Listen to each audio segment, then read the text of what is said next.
Hello, my name is Alina Mcleod and I am a Canadian content creator that recently traveled to China as a tourist, and I must say, I was very impressed. I spent about a month traveling the country, mainly in the southern portion where I started in Guangzhou, then I went to Zhangjiajie, then Chongqing, Chengdu, Kunming, and finally Lijiang. So I feel like I got to see a very diverse section of the country. It was incredibly interesting, and the two experiences that really stood out to me was definitely Zhangjiajie for the incredible nature, something out of a storybook with just how beautiful it was. And second was definitely the pandas at the Chengdu Breeding Center, because ever since I was a kid, I've kind of had this love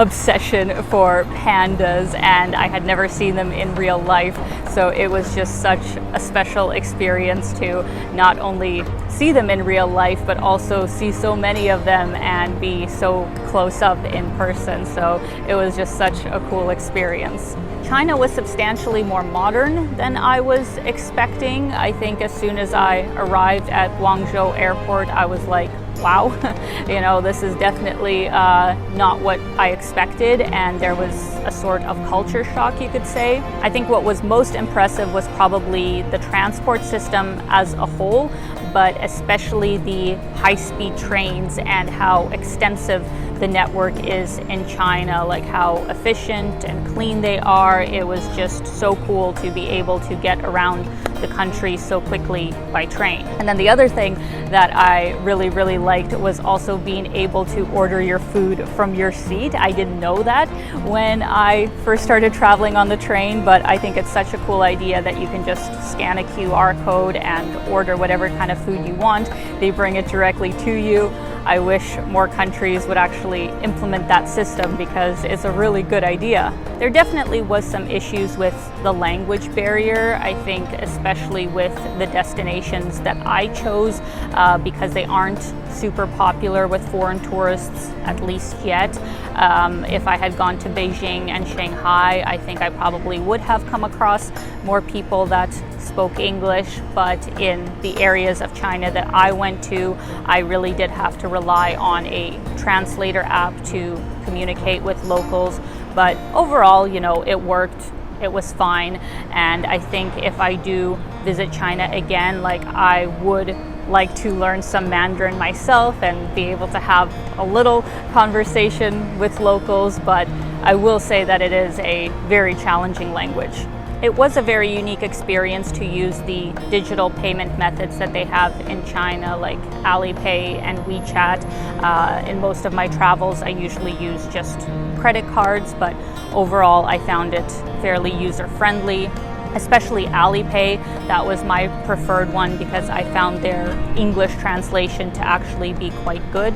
One challenge that I really had when traveling China, and that I hope will change over time and that maybe the tourism authorities can change, is that it was very difficult to book attraction passes as a foreigner because a lot of them just use WeChat and there is no English translation. So in those circumstances, I had to get a local to help me.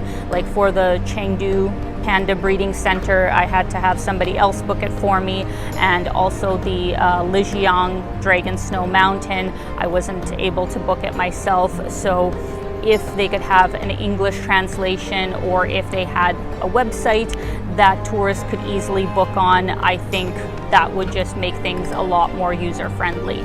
Overall, I really did enjoy my time in China and would definitely go back because there really is so much to see. It is such a big country, and I was especially impressed with how much effort goes into creating a lot of the tourist attractions. I think it was very well managed and easy to kind of understand how things work. The shopping is also very good in China because obviously it's such a big manufacturing hub. So if you're somebody like me who loves to go to beautiful modern malls, then China has so much to offer in that regard. And lastly, what also really stood out for me, especially as a solo female traveler, is that I did feel very safe. Like, I felt very safe in China, and I can't say that about a lot of different countries. So for anybody who has that as a concern, I think China is actually a great choice of destination, because I really felt at ease basically everywhere I went. So to anyone who is on the fence about traveling China, I hope you will consider it, and I hope my videos kind of gave people a different window of what China is like and what it has to offer. Personally, this is definitely a destination that I would like to see more of, and I've made some really great friends also on my visit in China, so I will definitely be back.